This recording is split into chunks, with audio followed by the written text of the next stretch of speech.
Salut à vous tous, ici Jeff Rose. Alors donc, je vous souhaite pour commencer l'année, bonne année 2023. Alors donc, j'espère que euh, je vous souhaite plein de vidéos de moi, la santé, le succès dans tous vos projets que vous voulez entreprendre cette année parce que, bien sûr, bref, il y a tellement de choses à faire dans une vie et bref et tout ça.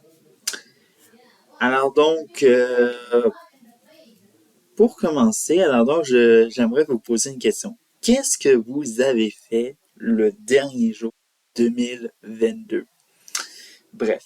Alors donc évidemment moi si vous me posez la question, je vais vous dire que j'ai regardé le deuxième chapitre de Donner sa langue au chat.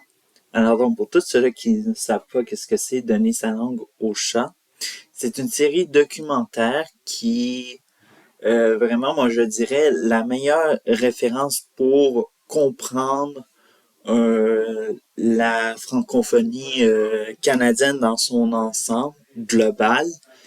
Et c'est réalisé par le vidéaste Appelez-moi Phil. Évidemment, alors donc, moi je lui dis mon chapeau, évidemment. Mais vous allez voir que le deuxième chapitre m'a beaucoup irrité sur plusieurs points et il y en a trois que on va citer et tout ça. Alors donc, j'espère que ma critique ne sera pas virulente et tout ça. Je tiens à dire que tout ce que je vais dire est mon opinion. Si vous avez une opinion, il y a les commentaires. Ou sinon, si vous êtes un peu trop en colère et tout ça, bien, quittez cette vidéo puis allez prendre l'air. Même. Bref, et tout ça. On y va. Alors donc, le premier point, c'est d'appeler... ça, j'ai trouvé ça vraiment absurde comme mot. Cousin québécois. Et tout ça. Alors donc, sans cesse dans la vidéo, à chaque fois, Appelez-moi Phil considère que les Québécois sont les cousins des francophones hors du Canada. Moi, j'ai trouvé ça ultra bizarre parce que la définition de cousin dans le jargon linguistique, ce sont des personnes qui viennent d'un autre pays. Et là, on dirait que Appelez-moi Phil considère que les Québécois ont leur propre pays et tout ça. Il veut réunir les liens avec tous les francophones. Ça inclut les Québécois. Il veut inclure tous les francophones du Canada. Et là, il est en train de dire que des Québécois, c'est des cousins. Bref, ça ne marche pas. Alors donc, je tiens à appeler si Appelez-moi Phil regarde cette vidéo-là. Je tiens à dire à Phil que non, en tant que personne qui vit au Québec et qui est francophone, je tiens à dire que vraiment, il est dans le champ et qu'il devrait apprendre à dire le mot frère et sœur francophone canadien-français et sœur canadienne-française. Bref, tout ça.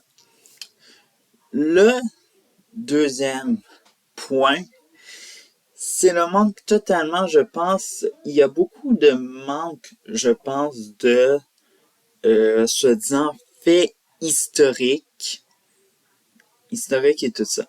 C'est vrai que, bon, bref, ce que comme genre un petit peu, soi-disant-le, dégradé les relations entre francophones au Canada, c'est un peu aussi la montée du nationaliste aussi de l'indépendantiste au Québec et tout ça, mais il y en a plus et tout ça. Et aussi, je dirais, de la manière qu'ils regardent ça, c'est que non seulement ils parlent beaucoup de ce qui s'est passé au Québec, mais ils essaient, comme par exemple, de dire que les Québécois s'en sont mieux sortis et puis ils ont essayé de comme genre dire que les francophones hors du Québec sont les pauvres victimes, n'ont rien fait de quoi et tout ça. Eh bien, en effet, ce n'est pas à la création du Parti québécois ou à la soi-disant euh, comment on pourrait dire à la soi-disant montée du nationalisme québécois que ça s'est passé de même. Alors donc il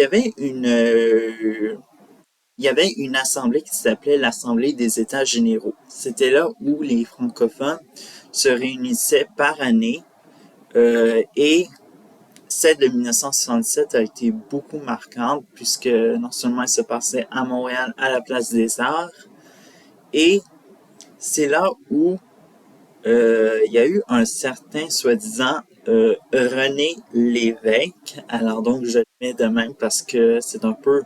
Moi, je considère René Lévesque comme un traître, même si c'est un francophone. Il reste quand même un traître parce qu'il a voulu euh, diviser les, euh, les francophones du Canada. Euh, c'est là où René Lévesque a poussé un discours qu'il était nécessaire que l'indépendance du Québec se fasse nanani nanana. Bref, c'est là où les autres francophones sont partis déçus parce que évidemment ils ont remarqué que bon, vous voyez que le Québec veut plus de nous et tout ça. Alors donc c'est là à ce moment-là où on se sont dit on va fonctionner nous en silo. Alors donc c'est là où il y a eu le silo franco-ontarien, le silo acadien, le silo françaiscois, ben bref. Euh, Ça fonctionnait selon la province ou le territoire où le francophone ou la francophone vivait et tout ça. Alors donc, évidemment, et tout ça, et on ne parle que du Parti québécois. C'est horrible. Ça manque de... Comme j'ai dit, il y a un manque historique, évidemment. Il n'y a pas seulement que le Québec où il y a eu un parti soi-disant... bon, le Parti québécois était peut-être indépendantiste, mais il y a eu au Nouveau-Brunswick, et ça, ce que je trouve très dommage qu'on n'aborde jamais dans l'histoire un peu, peut-être qu'il va en aborder peut-être plus tard, là, mais évidemment, je pense que on aurait pu démontrer que sans le Québec, des francophones euh, hors du Québec ont tenté par eux-mêmes de faire quelque chose qui était presque... on essayait de faire une tentative de protéger leurs droits et de prôner un territoire qu'ils voulaient.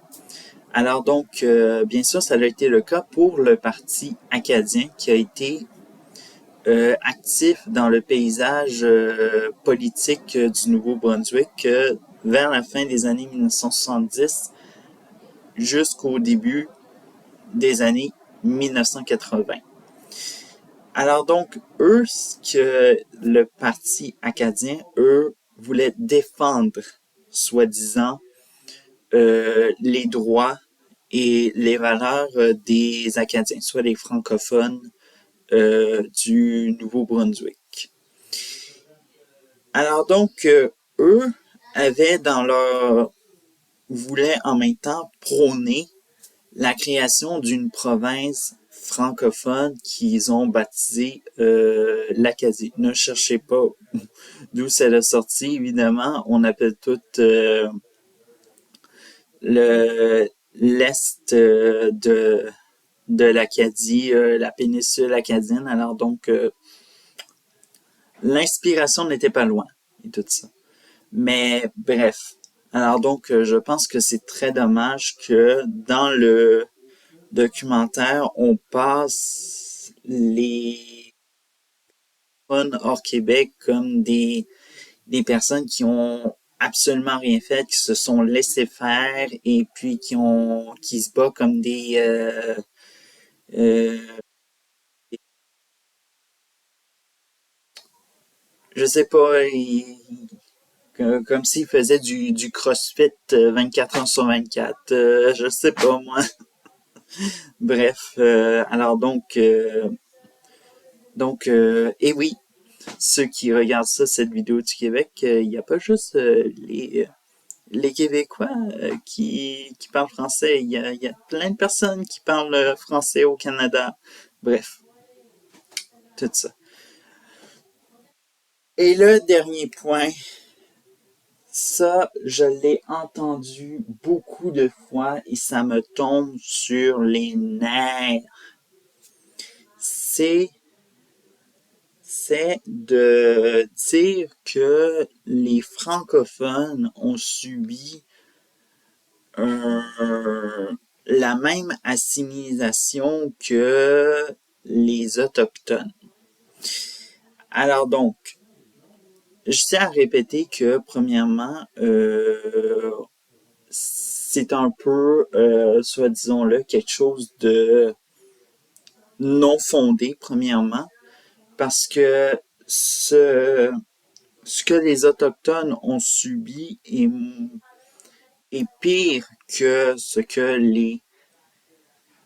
les francophones ont subi, parce que premièrement, les francophones n'ont pas été mis dans des réserves, n'ont pas été, les petits francophones n'ont pas été, soit disons-le, dans des pensionnats pour autochtones.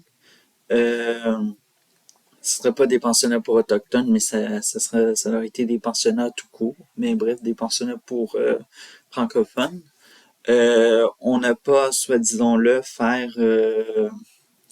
on appelle ça, euh, j'essaie de trouver le mot, ben, comme par exemple, euh, castrer les femmes francophones parce que pour arrêter, soit disons-le, la reproduction de petits francophones et tout ça. Fait que moi, cette comparaison et tout ça, c'est absurde. C'est comme par exemple le livre de Pierre Vallière que je ne cite que je ne citerai plus parce que c'est tellement absurde comme vision là. Il faut qu'on arrête, nous en tant que francophones, il faut qu'on arrête de se mettre à la place de une autre communauté et de se concentrer sur nous-mêmes, être nous-mêmes. Bref, alors donc c'est ça. Alors donc tout sera dans le i que vous voyez dans la vidéo sur YouTube parce que les autres ils ne verront pas ça. Alors donc c'est ça. Alors donc c'est tout pour cette première vidéo de 2023. Bref, ciao.